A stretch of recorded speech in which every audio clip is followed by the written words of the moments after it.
They have a female crew. The Scandinavians have female crew. I've met one who was an engineer. She was the engineer on the ship. And she's not a great big burly. She's petite and nice. Still looks like a woman, but she has what you would consider a man's job. In fact, it's quite normal for our crew to be at least 50% female. One of the best mates we had on the ship was a German girl, Anna.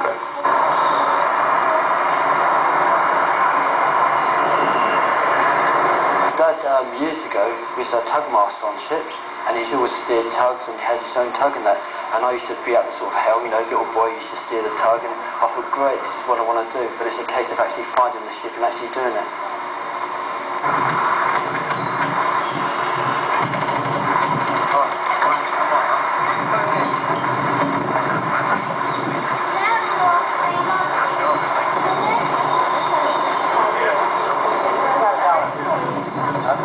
Running around, what more? It's a schoolboy's dream, isn't it?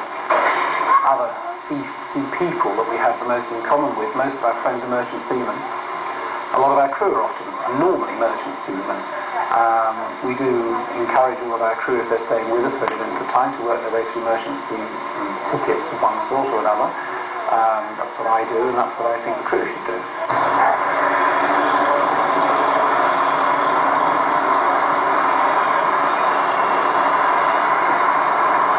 We like Chateaubriand is very nice. I like duckling en orange. I'm quite fond of lobster thermidor.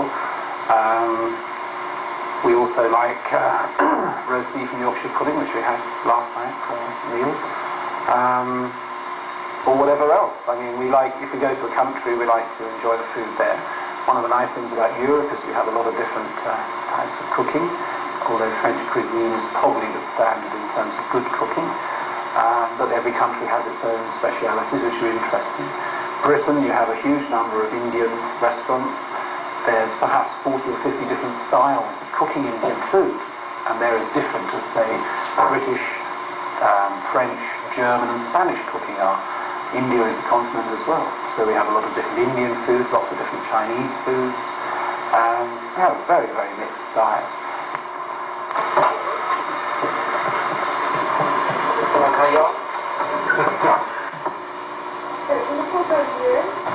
As I say, we aren't yachtsmen.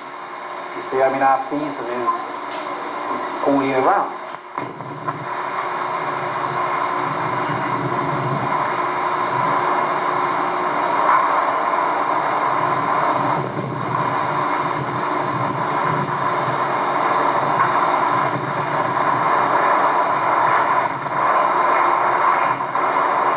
Does anyone do anything? It's like saying, why does someone drive a car? Presumably it's because they want to drive the car.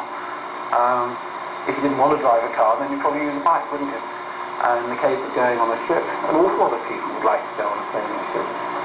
You don't meet very many people who have experience of wearing sailing ships.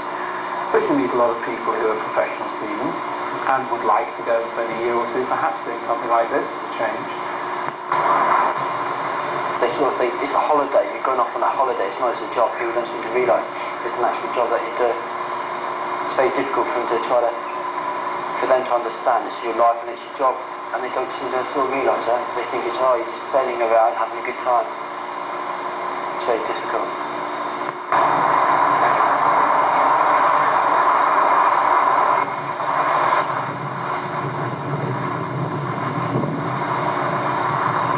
Like this. Very beautiful scenery. We wanted to come up across the rest of the lakes, so that's what brought us up here. Really, the ship at the moment should be going through its annual refit, spring refit. We are doing that, but the moment the ship's at its scrappiest, we revarnish everything and repaint everything at this time of year. All the ships do. You see a beautiful white square rigger in the summer, or when it's in its operational season, but if you see them in the winter when they're doing their refit, or the early spring, the hull is all streaked with rust, and they look very, very different from how people see them.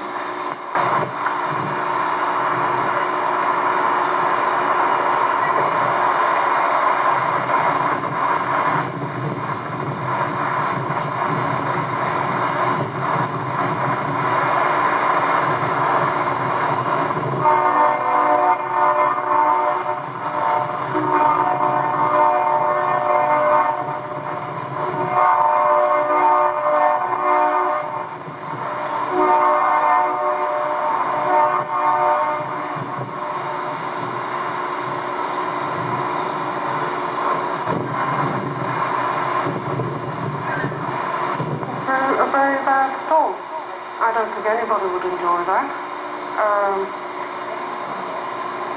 Because even though you are very sure of the ship, the storms tend to occur when it's very dark, so you can hardly see anything.